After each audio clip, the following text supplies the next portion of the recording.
Welcome to a Rap Party podcast, everybody. Hello. The one entitled Rap Party on Video. Hi, everyone, on video on our YouTube channel, which is what, LauRen? At the ML Morning Show. But if you've found this video, then you probably already know that. Yeah, but if you're listening to the podcast and you're not watching the video. Right, you could see our faces. You could watch LauRen eat a lollipop. A blow pop. By the way, this is our very first Rap Party podcast that we're posting on YouTube. So if you've never seen this before, we do this a couple times a week, and it's a little bit more show after the show. We try and do it as often as we can. We don't always get to it because a lot of things happen and a lot of stuff's going on. And obviously this week has been a little bit of a different type of vibe on the Maney and LauRen morning show as the devastation that has been felt in one of our markets in Augusta, Georgia at HD 98.3. They have a ton of damage in Augusta. Our friends in North and South Carolina, the mountains, have been absolutely devastated with 1 trillion gallons of water. I gave that fact out yesterday, and I saw it all over the news yesterday. Yeah. After I had mentioned, I saw it. I think we got it from CBS News, but it's the amount of water that fell on the mountains in North and South Carolina and Virginia and Tennessee, all those areas, that whole area is the equivalent to how much? What is in Lake Tahoe? Right. So 1 trillion. 1 trillion gallons. It would be the equivalent of taking Lake Tahoe, which, by the way, they use Lake Tahoe because there are certain points of Lake Tahoe that are so deep that they've never seen the bottom of it. How weird is that? That is weird. So Lake Tahoe is dumped on the mountains, and unfortunately, so many people are suffering, as you know and we know. So we've been dealing with that on the show, but we've also been doing a show in a show. And we have to, as they say, the show goes on, right? And so we did a Date 'em or Dump 'em today with Carla, and the guy she went out with on the third date asked her for money, said, I just lost my job. Can I have $100? And then asked for some more money. She technically said he didn't ask for a specified amount. Remember, she said she sent him $50, then he asked for 50 more. Or she sent him $100 and he asked for 50 more. Yeah.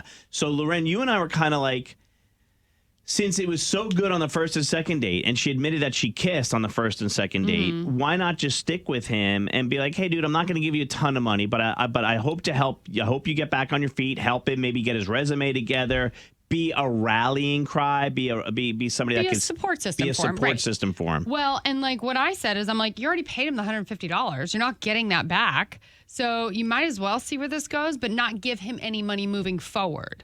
Like, see if you can be the support system for him. See if you can, help him back on his feet. However, we were in the minority because so many people were saying, do not give him a shot. Someone said, did he mention anything about paying you back? Someone says, dump him. It'll be a normal occurrence that he continues to ask for small amounts and has excuses that it's for bills, food, etc. And next thing you know, you've given him over $10,000. Not only that, but speaking from experience, this texter said. I was going to say, some people were pointing out that this could be a pattern and that this might be his thing. Right. Somebody said there's plenty of fish in the sea. He needs to get his shit together before dating. But he was dating before he lost his job. He lost his job. If that's the truth. Right before the third date. You're right. If that's the truth, right. We don't know. Dump. He asked for more money after she was kind enough to provide him $100. You remember the type of people that there are out there. And then somebody says she should dump him. It's a huge red flag. Classic signs of a manipulative person. He could ask his family for money, which is what you said. Doesn't he know somebody better that he can give money to? Like, there has to be.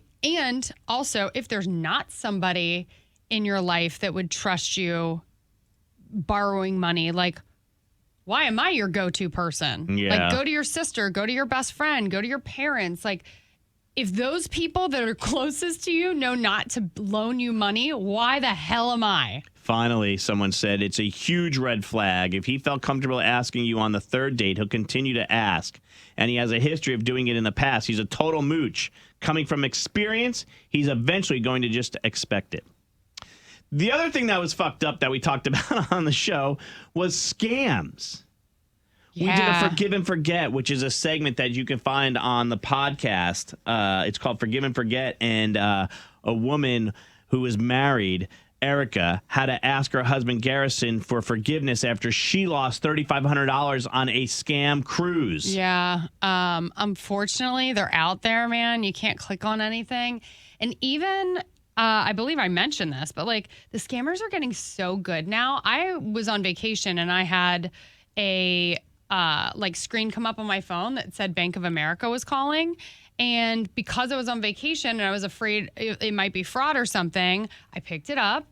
They said it was Bank of America. They were trying to verify my account because they thought there was fraudulent activity.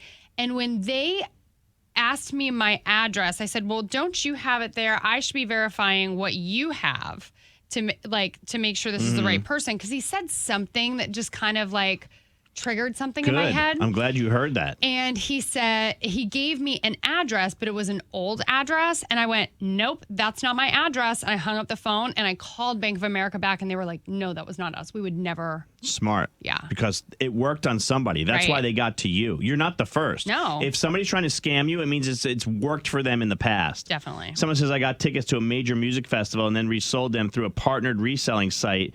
And then the reselling site shut down right before we all got paid back for our tickets. So now I'm out $852. Oh. But the major music festival is working to get our money back. That's nice. Firefest. Wait, so it's not Firefest. Did you ever hear this story about my friend Tim and his daughter going to... Yes, you told us that. Taylor Swift, wasn't it? No, it wasn't Taylor Swift. Who's the other one who's real big this like past summer? Rodrigo. Olivia Rodrigo. They went to Olivia Rodrigo. His daughter really wanted to go to this concert.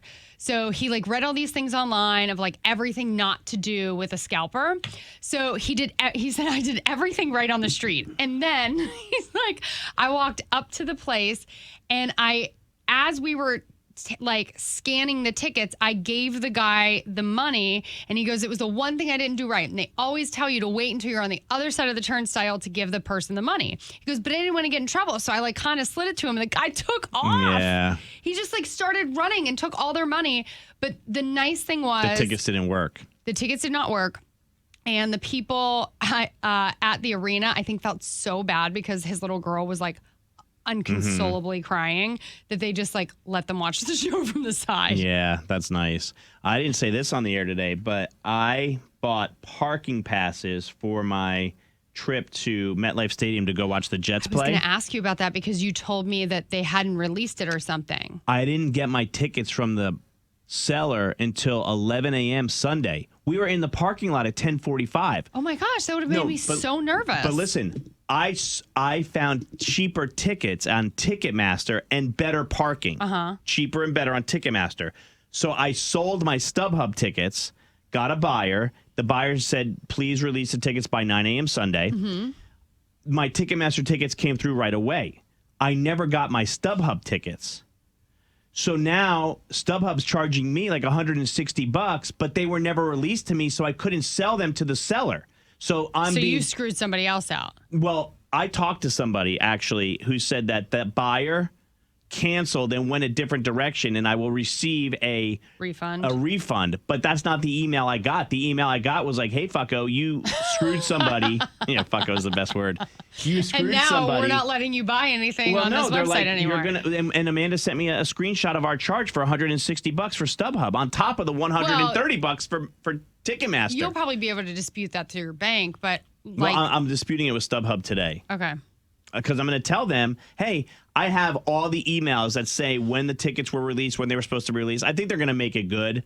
I would hope so. So we'll see. But all of a sudden at 11 a.m., I was looking at my phone and go, oh, look, they just released the tickets, but I've been in the parking lot for 30 minutes. Oh, that would have freaked me out. And I felt bad for the buyer. But it's me too. Because if they were someone like you who was traveling for the game, like it's not like you were in Charlotte and right down the street and could just go home if you didn't get to go. Like you were in a whole nother city. You flew there for a specific game. Yeah. By the way, parking was $130, and it sounds like a lot. But we were so close to the stadium and had so much room, like it was worth every dollar.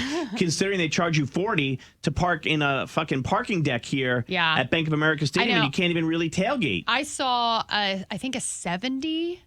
Oh my God. And I was like, that's kind of high for it is Charlotte. High. But I was like, And for people that are listening to the show around the country that don't know Bank of America Stadium, we don't have your typical parking lot at, let's say, a stadium that everybody knows, the Chiefs Stadium, Arrowhead Stadium. Okay, I was going to say Nobody knows the Hard Dolphin Rock. Stadium. Yeah. Yes, they do. No. Everybody knows the Chiefs There's Stadium. a nightclub in Hard Rock Stadium. Everyone knows Hard Rock Stadium. Taylor Swift's not dating Tua Tagovailoa. So anyway, we it's more like a college environment where like you tailgate wherever you can in any open space around the stadium. Yeah. So anyway, all right, that's a wrap party, everybody. Bye. Hope you enjoyed.